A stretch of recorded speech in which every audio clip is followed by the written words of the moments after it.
నూలు నూలులో శతాబ్దాల గౌరవం, పట్టు పరంపరకు ప్రతీక, సంప్రదాయానికి శాశ్వత చిరునామా సఖీ.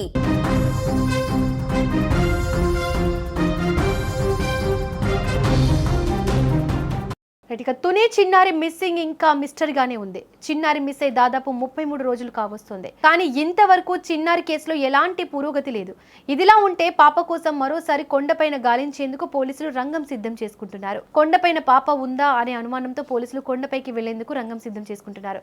దీంతో ఆ ప్రాంతంపై అవగాహన ఉన్న వ్యక్తులతో గాలించేందుకు కసరత్తు చేస్తున్నారు. అయితే వెతికిన వారికి ఆర్థిక సాయం చేస్తామని కూడా ప్రకటించారు. ఈ నేపథ్యంలోనే చిన్నారి తల్లిదండ్రులను కలెక్టర్ పరామర్శించారు. రైట్గా మరింత సమాచారాన్ని మా రిపోర్టర్ శ్రీను అందిస్తారు.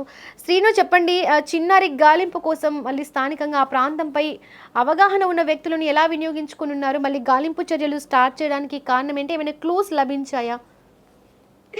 ప్రస్తుతం ఏదైతే ఈ జ్ఞానేశ్వరి మిస్సింగ్ కేసు నెల రోజులకు దాటింది, దీనికి ప్రత్యేకించి చెప్పుకోవాలంటే ఒక సవాల్గానే చెప్పుకోవచ్చు. ఎందుకంటే ఈ పాప ఆచూకీ ఎక్కడ దొరకనటువంటి పరిస్థితి. నెల రోజులు దాటిన పోలీసులకి అటు ఏదైతే ఫారెస్ట్ అధికారులకి, ఏదైతే శ్రీశైలం నుంచి వచ్చిన డ్రోన్ బృందానికి కూడా ఎక్కడ ఆచూకీ దొరకలేనటువంటి పరిస్థితి. ఇది ఒక పెద్ద సవాల్గా మారింది. ఏదైతే ఈ రోజు కాసేపటి క్రితమే జిల్లా కలెక్టర్ హరేంద్ర ప్రసాద్ ఎవరైతే ఉన్నారో పాప హౌస్ దగ్గరికి వెళ్ళడం జరిగింది. అయితే కుటుంబ సభ్యులను పరామర్శించారు.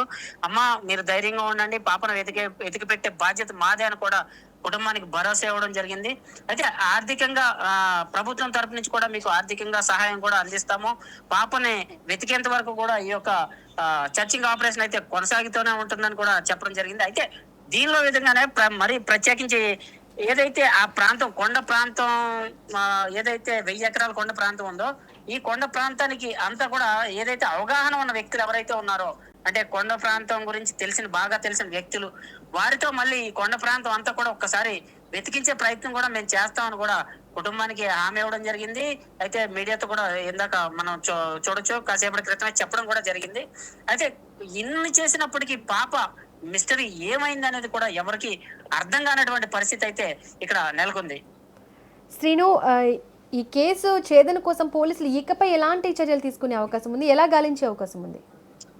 అయితే ఇప్పుడు కలెక్టర్ చెప్పిన విధంగా అయితే మరొకసారి కొండ ప్రాంతం అంతా కూడా జల్లెడ పట్టే విధంగా, అంటే కొంచెం అనుభవం ఉన్న వ్యక్తులు, అంటే కొండ ప్రాంతానికి సంబంధించి అటవీ శాఖ అధికారులే కాకుండా ఇంకా ఎవరైనా దీనికి సంబంధించి మొత్తం అనుభవం ఉన్న వ్యక్తులతో ఏరియా అంతా కూడా ఒకసారి మళ్ళీ ఏదైనా జంతువు ఏదైనా తీసుకెళ్లే అవకాశం ఉందా, యానిమల్స్ ఏదైనా ఇది మనకి ఆ పాపని తీసుకెళ్లే అవకాశం ఉందా అని కూడా మళ్ళీ ఏరియా అంతా కూడా గాలించడం జరుగుతుంది. అదే కాకుండా మరో పక్క ఏదైతే కిడ్నాప్ కు సంబంధించి ప్రత్యేకించి కిడ్నాప్ కోణంలో కూడా ఈ ప్రాంతం అంతా కూడా దర్యాప్తు చేయడం జరుగుతుంది. ఇదే కాకుండా నిన్న డిఎస్పీ మాట్లాడుతూ కూడా చెప్పారు. అయితే బాపట్ల, ఒంగోలు సైడ్ కూడా ఏరియా అంతా కూడా ఒక్కసారి వెతికించే ప్రయత్నంలో కూడా మేము మనుషులను పంపించామని కూడా డిఎస్పీ బాలగంగాధర్ తిలక్ కూడా మనకి మీడియా కూడా చెప్పడం జరిగింది. శ్రీను, పోలీసులు మరోసారి ఈ కొండ ప్రాంతంలో గాలించడానికి రీజన్స్ ఏంటి? అసలు ముందు గాలింపు చర్యలు నిలిపివేశారు కదా, మళ్ళీ స్టార్ట్ చేయాలని ఎందుకు అనుకుంటున్నారు?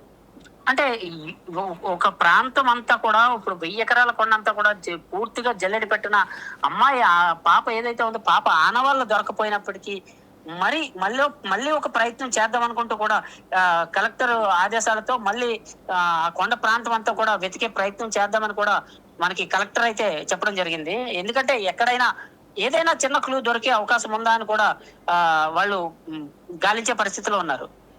Okay Srinu, thank you.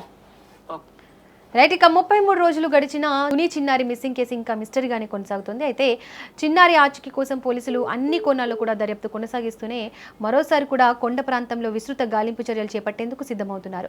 స్థానికుల సహకారంతో పాటు ఆర్థిక ప్రోత్సాహాన్ని కూడా ప్రకటించారు. ఇదిలా ఉండగా చిన్నారి క్షేమంగా దొరకాలని కుటుంబ సభ్యులతో పాటు ప్రజలంతా కూడా ఆశాభావంతో ఎదురుచూస్తున్నారు. పోలీసులు ఈ గాలింపు చర్యల ద్వారా అయినా కీలక ఆధారాలు లభించి ఈ కేసు మిస్టరీని వీడుతుందా అన్నది ఇప్పుడు ఆసక్తికరంగా మారింది.